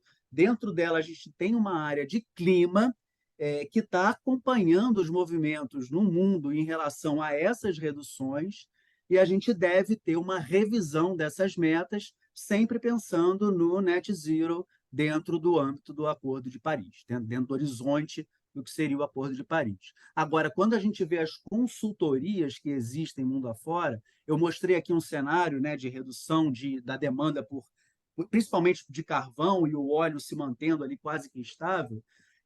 Normalmente essas empresas apresentam cenários, e elas apresentam desde os cenários mais otimistas com relação à transição energética, e aí, dentro desses cenários otimistas, a redução ela é mais drástica, né? Uma taxa mais alta, e aí a elevação de temperatura global ela fica dentro daquela margem que você vai me perdoar, eu não tenho isso na minha cabeça agora, que foi acordada, né, dentro da COP26, que foi levantada como o máximo que a gente poderia fazer. E por que mesmo uma redução mais intensa de óleo, não é zerar o óleo, a gente ainda seria capaz de atingir essas metas? Porque lembra que eu falei que a captura do carbono gerado também é uma alternativa dentro desse plano de descarbonização. Então, hoje, a gente não enxerga tecnologia disponível para ter uma cadeia produtiva de energia zero carbono. A gente depende do armazenamento, zero emissão de carbono. A gente depende da captura e armazenamento de algum carbono gerado. Qual é a tecnologia que hoje eu diria para você que tem maior potencial para fazer esse papel? Seria o hidrogênio verde. Tem muita coisa a se discutir ainda dentro disso, mas se você tiver uma geração de energia, porque a hidrólise da água para fazer o hidrogênio verde consome muita energia. Se você tiver uma geração renovável, eólica, solar, por vento, o que quer que seja, eficiente, capaz de gerar a energia necessária para produzir o hidrogênio verde a um custo viável, e ter tecnologia para armazenar energia e esse próprio hidrogênio armazenar e transportar, aí talvez o hidrogênio seja o grande substituto do petróleo no futuro. Mas hoje ainda há muito a se desenvolver até chegar lá. Deixa eu ver se eu respondi mais. Aí eu acho que com isso eu respondo a pergunta do Caran também, como é que fica a questão do clima, né, se a gente seguir com o uso do óleo, e acho que do impacto do trabalho também, que eu já respondi aqui ao Luan, né, que hoje o impacto é muito pequeno, é zero praticamente, né? Muito bom, Leandro. Mas agora, você viu que as perguntas são as perguntas mais técnicas. Agora a gente vai entrar no segundo bloco, que é o bloco mais ligado à direção. E agora sim, os especialistas em refino, né? Então, tem mais 3 pessoas. Joaci, depois o Felipe e depois o Pedro. Joaci. Boa tarde a todos aí. Parabéns ao Leandro aí. Pô, o cara é uma máquina, hein, cara? O cara é uma máquina, o Clovomar. E feliz de ver o Paulo Jäger aqui também, a galera aí de muito tempo, né? O Pedro, meu companheiro de direção, né? O Caran não é parente do Almirante Alfredo Caran, né? Viu? Então, meu querido, é o seguinte, eu tive recentemente em Rio Grande e fiquei 2 dias lá com o meu presidente da Biocombustível, aí, o Miguel Rosseto, que hoje é presidente da Frente Parlamentar lá da Indústria Naval, fomos visitar os estaleiros lá e passamos por fora da refinaria rio-grandense lá, mas não entramos, lógico, né? Então, Leandro, como eu sou da área naval, você falou na tua explanação sobre o diesel verde para os navios, né? E é possível. Agora, a pergunta é o seguinte: todos os navios hoje são preparados para receber o nosso diesel tradicional. Você terá que fazer uma adaptação ou você poderá usar os mesmos motores para consumir esse diesel? Até porque o diesel tradicional, se você vê os afretamentos aí, quanto é que custa uma diária de um navio, é na base de $100.000 dia, dependendo do tamanho do navio. Então, o custo é muito alto desse diesel. E, lamentavelmente, né, no governo passado, o Lula investiu em biodiesel, e naquela época o investimento era em biodiesel de mamona. Você hoje traz o soja, que é mais caro, né? E agora nós poderemos investir em mamona e será o mesmo diesel? Essa é a pergunta. É o mesmo produto que sai do soja, sai da mamona e outros produtos mais que produzem o biodiesel, né? E outra, você falou em logística também. Nós temos Rio Grande, que é lá na final da Lagoa dos Patos, né? Pertinho já do eixo lá Uruguai e Argentina. Mas nós temos o abastecimento no norte e nordeste, seria importante, né? Pensarmos numa refinaria no norte e nordeste, até porque nós temos a cabotagem. E o custo para transportar esse produto até o navio para abastecer seria praticamente muito alto. Então, fica essa minha pergunta aí, e parabéns aí pela tua cabeça aí, parabéns pela explanação aí, show de bola. Parabéns, Cavamar, escolheu o cara certo, hein? Um abraço a todos. Valeu, Jaci. Eu estou um pouco triste com você, por causa de ontem, né? Seu ganhou, mas tudo bem, vamos seguir aqui. Eu não queria falar do Pedro também, coitado, o Pedro também, até eu estava torcendo Botafogo, estava torcendo para ele, de repente ele me deu uma colher de chá, o Grêmio chegou, agora vou ter que torcer. Mas, Pedro, desculpa, tá, Pedro, também. Valeu, Jaci. Felipe. Então, boa tarde a todos e todas. Primeiro, agradecer aí a apresentação do Leandro. Minha dúvida, sim, não sei se é dúvida, né? Mas o questionamento que eu queria trazer é justamente sobre essa interação aí desses projetos de transição energética, de descarbonização das refinarias, com esse setor que, no primeiro momento, foi o setor que a Petrobras escolheu para atuar nesse campo, né? Como o Joaci acabou de falar, que foi o projeto da Petrobras Biocombustível, né? Que tinha toda essa pegada, assim, não só de produção por fontes renováveis, né? Por outras fontes de diesel, mas também de você fomentar ali uma cadeia de agricultura familiar, né? Sobre outros moldes. E acabou que o projeto do biocombustível, do biodiesel, né? Ele acabou, enfim, acho que encontrando algumas limitações também, algumas dificuldades, né? Ao ponto de a última gestão praticamente quase ter acabado com o setor, né? Mas é um setor que tem vivido dificuldades. Nós temos uma planta aqui em Montes Claros, então acaba que isso gera muita apreensão dos trabalhadores e na direção também de qual que seria o futuro da Petrobras Biocombustível. Eu sei que o nosso tema aqui é sobre refino, mas a gente tem informações aí de que uma das possíveis saídas para a Petrobras Biocombustível e também uma forma de você contribuir para esse processo de descarbonização do processo do refino seria uma interação maior, né? Principalmente a partir do que você citou aí das iniciativas do biorefino, onde você acaba pegando ali um óleo refinado de uma série de produtos que a Petrobras Biocombustível produz, como, por exemplo, óleo refinado de soja, óleo refinado de sebo animal e de outras fontes, aí, de outras oleaginosas, né? Sei lá se falei certo. Então, assim, só que a gente sabe que essa questão do biorefino ainda está se iniciando, né? Um projeto que está se iniciando. Você acabou falando um pouco na última fala sua. mas eu acho que a curiosidade nossa aqui de Minas é a gente saber assim, quais são as possibilidades de a gente ter uma maior sinergia entre esses dois setores, e quais são os obstáculos mesmo para isso acontecer, né? Eu digo isso porque uma interação com o refino seria talvez assim, economicamente, para a PBio, seria muito importante, né? Mas a gente tem dúvida se isso vai ser interessante, né, para o refino, né? Enfim, mas aí essa pergunta que eu queria trazer. Obrigado aí.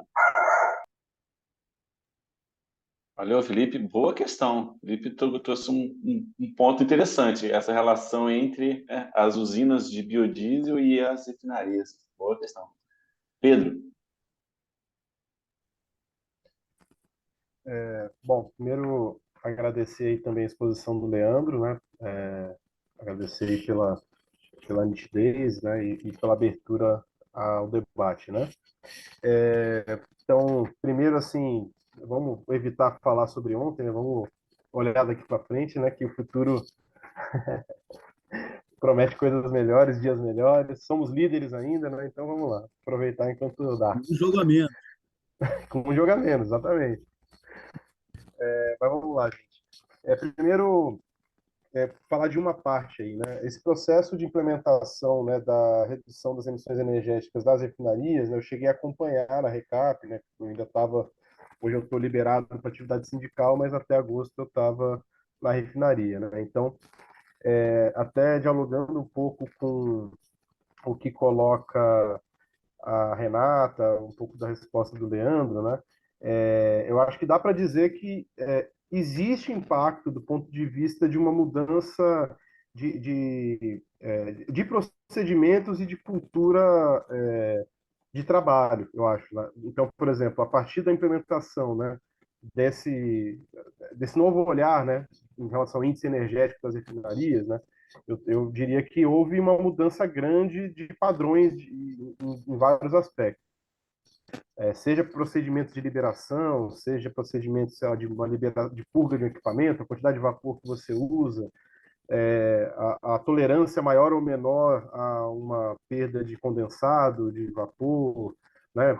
Opera com turbina, opera com motor elétrico. Então, na verdade, eu acho que introduziu uma série de rotinas e preocupações que não tinham. Eu acho que isso até do ponto de vista pedagógico, acho que também tem um efeito importante, né? Porque conecta, dá uma dimensão, digamos assim, do impacto ambiental da atividade de refino, né? Que a gente sabe que é muito grande e que às vezes ao longo do tempo você naturaliza aquilo. Então, acho que a gente, ao tratar do tema da intensidade energética, você obriga o trabalhador, né, e a instituição, na verdade, né, no caso a Petrobras, a refinaria, a necessariamente fazer um elo até o fim da cadeia, né? Então, acho que isso é um negócio que tem também é disruptivo do ponto de vista da forma como lida, né, com o petróleo, né? Então, tem até aquela famosa cena, né, que é o Lula com a mão suja de óleo, né? Então, tipo assim, na indústria de petróleo de hoje, isso já não é algo que se espera, né? Porque é uma outra forma de lidar com o próprio produto e assim por diante. Então, acho que isso é um fator.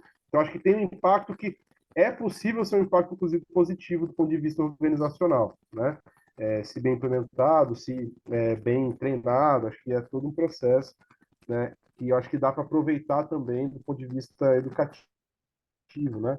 Do ponto de vista até da humanização das relações de trabalho, né? Porque você também se conecta de forma mais integrada com a sua atividade com o mundo, o impacto. Então, acho que isso é um elemento que eu acho que dá para explorar bastante do ponto de vista organizacional, mudança de cultura e promoção mesmo da ideia da transição energética justa como um valor a ser buscado, a ser alcançado, né? Difundir isso, eu acho que tem um impacto importante. Aí uma coisa que ainda no tema da transição energética justa, né? Eu gostei muito da pergunta do Felipe, achei assim bem interessante e é um pouco me ajudou até porque minha pergunta era mais ou menos o seguinte: quando primeiro momento onde eu vi o processamento de óleo de soja, né? Lá na refinaria rio-grandense, e depois você veio a explicar, né, digamos assim, de como aquilo é algo experimental, que tem, não é que vai ser algo que hoje já é viável, né? Deu para entender esse contexto. Só que uma das coisas que acaba me chamando a atenção é o seguinte: a gente sabe que a monocultura ela também tem um impacto do ponto de vista geração de gases de efeito estufa muito grande, né? Seja no manejo do solo, né, que eu acho que até é a principal forma de emissão de gases de efeito estufa, e, ao mesmo tempo, digamos assim, se também, do ponto de vista da viabilidade, se a Petrobras considera como você ter, na verdade, essa matéria-prima disponível com um baixo impacto ambiental, né? Ou com e, ao mesmo tempo, isso dentro de uma perspectiva da diminuição da pegada de carbono, né? Então, como que esse elo está colocado e como isso se aplica, por exemplo, no caso da Gasdub, né? Porque quando a gente está falando de coprocessamento, eu até entendo assim, como leigo, né, em relação a esse tema, que eu nunca participei de um coprocessamento, mas, digamos, você aproveita também resíduos, você tem uma série de coisas que, de repente, pode até ser parte de um ciclo renovável também nesse sentido, né? Agora, quando você pensa no óleo vegetal, ele também pode ser essa origem, mas ele pode ter uma origem ali do óleo vegetal produzido a partir do produto virgem, que é processado e tal. Então, uma pergunta é essa, né? Se a gente tem essa noção da cadeia completa, o quanto que seria viável produzir sem aumentar a pegada de carbono, e no caso de um gasdub, por exemplo, como a gente viabilizaria isso também, né? Ter matéria-prima para produzir, garantindo essa preocupação. E até mesmo do outro ponto de vista do transição energética justa, né? Que é a qualidade do trabalho, né? Então, digamos, quando a gente coloca a cadeia e coloca mais um elemento na cadeia, né, a gente tem que se preocupar com como esse elemento vai se funcionar do ponto de vista das relações de trabalho, né, e tudo mais. Então, no caso aí da PBio, isso era uma preocupação, né, a partir do desenvolvimento da agricultura familiar, com a comunidade e tudo mais. Então, como a gente, se seria possível, por exemplo, né, a gente pensar, como se fosse viável, né, colocando aqui no hipotético, né, se a gente projetasse o modelo da PBio como sendo, digamos, carga de biorefino, né, você facilitaria, nesse sentido, a garantia de uma transição justa, né, do ponto de vista da relação de trabalho, não sei o quê. Se isso é algo ainda distante de ser viável, aí eu não sei, de repente até já está próximo de ser, mas como a gente garantir de uma outra forma, né? Então, nesse espírito aí. Valeu. Beleza, Pedro. Olha, antes de Valeu, partir... Pedro. Leandro, só um minuto. Claro. Eu queria, como o Pedro foi o último, e aí já vai depois, queria te pedir para responder, e também a gente já vai encerrando aqui, né, a atividade para cumprir nossas 2 horas. Mas eu queria furar a fila e fazer rapidamente 3 perguntas para você nessa linha, para ajudar também a pensar aqui. Uma é se vocês, um pouco no que o Pedro falou, se vocês, quando pensam a introdução de um novo produto numa refinaria com matéria-prima, se vocês pensam na produção local, né? Por exemplo, no Nordeste poderia ser um tipo de cana, de açúcar, não sei. No Paraná, tal produto, ou seja, essa ligação entre as comunidades locais, a produção local, para também ser uma espécie de espaço para receber, né, os produtos. Segundo, se vocês então, pensam também nessa história do refino, também é um outro setor que é refinar o que já foi refinado, né? Isso, em vez de você descartar, você refinar, né? E, por fim, o que vocês acham das mini refinarias? Porque não sei o novo plano, mas eu acho que não virá. A Petrobras não tem expectativa de fazer uma nova refinaria. É só, né, no sentido de avançar nas que já existem. Se vocês estão pensando mais à frente em construir refinarias, mas qual o tamanho, né? O que significa esse tamanho dessa refinaria? É isso. E aí já queria, se você puder, já encerrar a sua fala também. Beleza. Vamos lá. Vou tentar contribuir com um pouco da minha visão, né, sobre tudo isso que vocês questionaram. De fato, agora são perguntas mais complexas, mais estratégicas, mais difíceis de tentar responder. Eu vou fazer minhas considerações. Clovelmar, Pedro, Felipe, né, que todos mencionaram as mesmas questões ligadas ao biorefino, à escala de produção. Veja, como um todo, qual é a grande questão que hoje ainda torna inviável uma migração do diesel fóssil para um diesel renovável, né? A gente sair de um refino para gerar diesel fóssil para um biorefino independente da escala. Disponibilidade da matéria-prima é a primeira. Como eu disse, é uma competição mesmo que não seja, mesmo quando a gente fala da mamona, Pedro, né, e Felipe, acaba a área para produzir a mamona está competindo com uma área que poderia estar disponível para a produção de alimentos. Então, assim, ainda é uma questão, uma competição que muitas pessoas duvidam da sustentabilidade disso no longo prazo. Tanto é que eu sempre menciono muitas empresas de consultoria, muitas não apostam no biorefino como uma solução definitiva, mas sim como uma etapa de transição dentro dessa mudança da matriz energética, justamente por competir com uma matéria-prima que pode ter outras aplicações. E a segunda grande questão, ligada também à matéria-prima do biorefino, é o custo.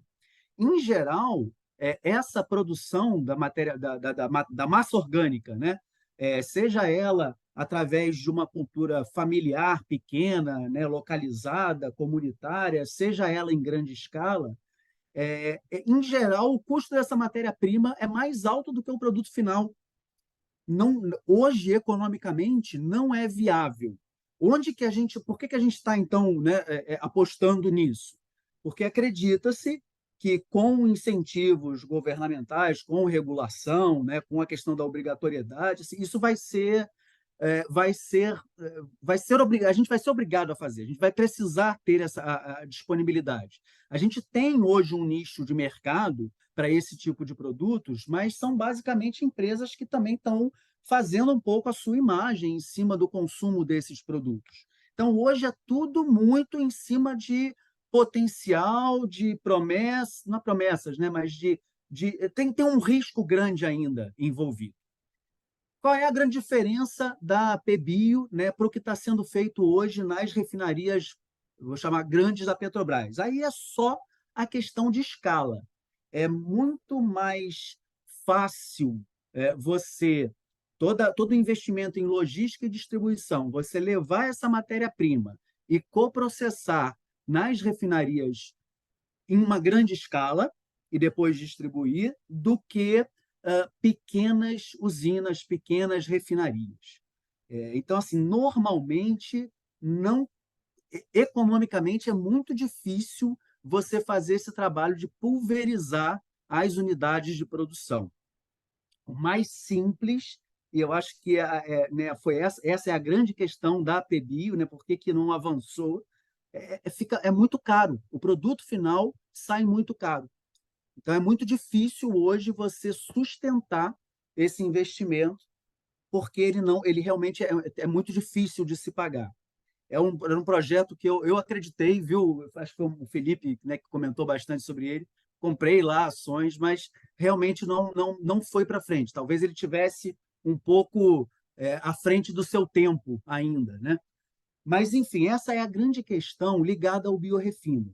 Muitos enxergam ainda como uma atividade transitória dentro da transição energética, ou seja, não vai ser definitivo, e a gente depende muito ainda da questão de regulação para diminuir os riscos e seguir investindo nesse campo.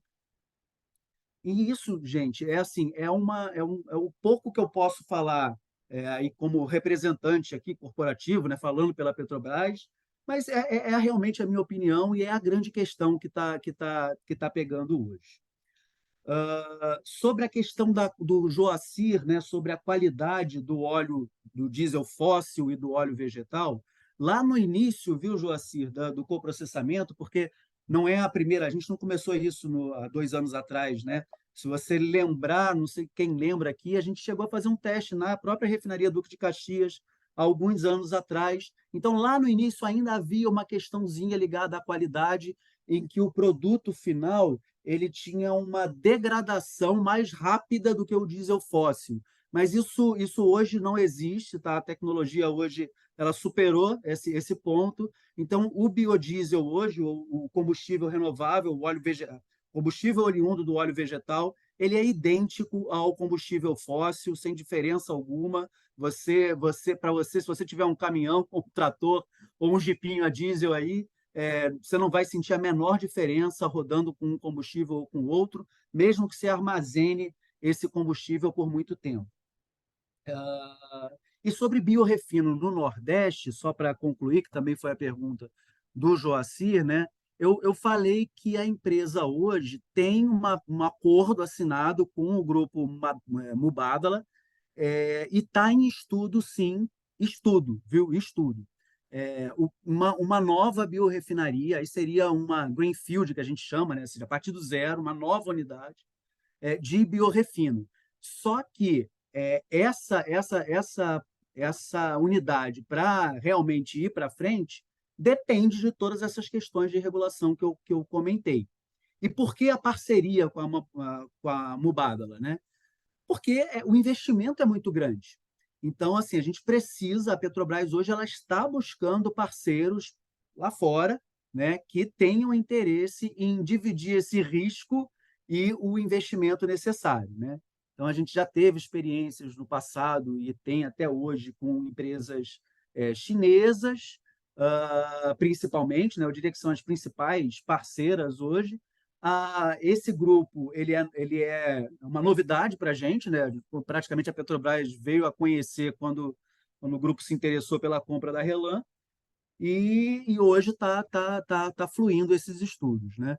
Mas, assim, eu diria que a grande questão para o biorefino avançar é a questão da regulação. Hoje, o custo para se produzir não compensa a produção em termos econômicos apenas. Tem que se levar em conta a questão do impacto, né, no clima. A gente está fazendo uma coisa pensando nesse impacto e pensando que, com essa regulação, o carbono ele possa começar a ser quantificado, né, valorado, ou seja, o fato de eu gerar um combustível com uma pegada de carbono menor vai ter um preço maior no mercado. Ou seja, né, a sociedade estaria disposta a pagar mais por esse produto. Então, é isso tudo que a gente tem que ter consciência que é um caminho ainda muito no início, né? Então, a gente precisa resolver todas essas questões para entender, de fato, qual vai ser o caminho para o net zero. E aí, se eu pudesse, eu continuava. Eu gosto de assunto refino, sabe? Eu só tenho uma coisa pontual. Quando você fala em biorefino, a matéria-prima é 100% vegetal, biomassa, ou é uma mistura com fóssil ainda? Não, quando eu falo em biorefino, aí as duas coisas estão inclusas, tá? Tanto a participação, a agregação de matéria-prima renovável, né, vegetal, no fóssil, quanto 100% vegetal. As tecnologias são distintas, mas é tudo qualificado como biorefino. Leandro, tem mais... Isso, Leandro, Fernando. Eu tenho uma pergunta aí que eu coloquei no chat. Como eu estou aqui no aeroporto, aí fica difícil eu falar. Se puder dar uma Você me desculpe, respondida eu aí. não estou vendo o chat, desculpem, eu nem olhei aqui. Eu vou ler para você, Ele botou assim, os números de confiabilidade, desempenho energético, sustentabilidade e valor levam em consideração os anos anteriores das refinarias privatizadas? E quanto de influência delas, nesse caso, né, para os números, se é positivo ou se é negativo? Tá, eu vou te responder, foi o Fernando, né? Fernando, não. Para ter uma única base de comparação, todos esses números se referem ao refino com 10 refinarias, né? Aqui eu estou tirando tanto a Landulfo Alves quanto a Isaac Sabá da conta, tá? Então, isso aqui é o refino, mesmo uns anos para trás, aí eu tirei Relan e Reman. Em geral, a Relan ela não tinha um desempenho em termos de consumo de energia, né, muito positivo, ela não era uma das melhores refinarias do sistema, estava na parte do que consome mais. Já a REMAN não, a REMAN tinha um bom desempenho, né? E como a RELAM era muito maior em termos de tamanho mesmo, né, do que a REMAN, aí se a gente colocasse elas na base, esses números piorariam um pouquinho. Ok, obrigado. Valeu, Fernando. Leandro, eu queria agradecer, em nome da equipe do Diese, da FUP, imensamente seu tempo e a sua vinda aqui. Foi fantástico, assim, impressionante. A gente, de novo, acertou na sua vinda, foi muito bom. Dois recados. E também, assim, a gente está pensando, a gente chegou a pensar aqui, isso é uma novidade aqui para todo mundo, né, pessoal da FUP, a gente está pensando em fazer, mais à frente, uma oficina presencial, um dia com a direção da FUP e os sindicatos, para a gente até voltar alguns dessas discussões aqui, alguns dos pontos. E aí, estou aqui já pensando, e depois eu posso combinar com você, se você topar, fim presencial, que a gente faz aqui no Rio, em outro lugar, para a gente conversar pessoalmente, é outra coisa, essa coisa da tela aqui, né, no computador. Mas aí depois a gente acerta. Pois é. E acho que aí a gente avança e para a gente que está aqui, um pouco avançar um pouco nessas questões. Assim. Então, novamente, queria agradecer muito. Lembrar o pessoal que a gente tem mais um encontro no dia 24, agora, final do mês, é o último encontro, sexta-feira, 14h. Depois eu divulgo lá no grupo. E a gente vai falar sobre a importância para o movimento sindical participar das discussões internacionais em relação à transição energética. É isso, então, pessoal. Vou parar aqui a gravação.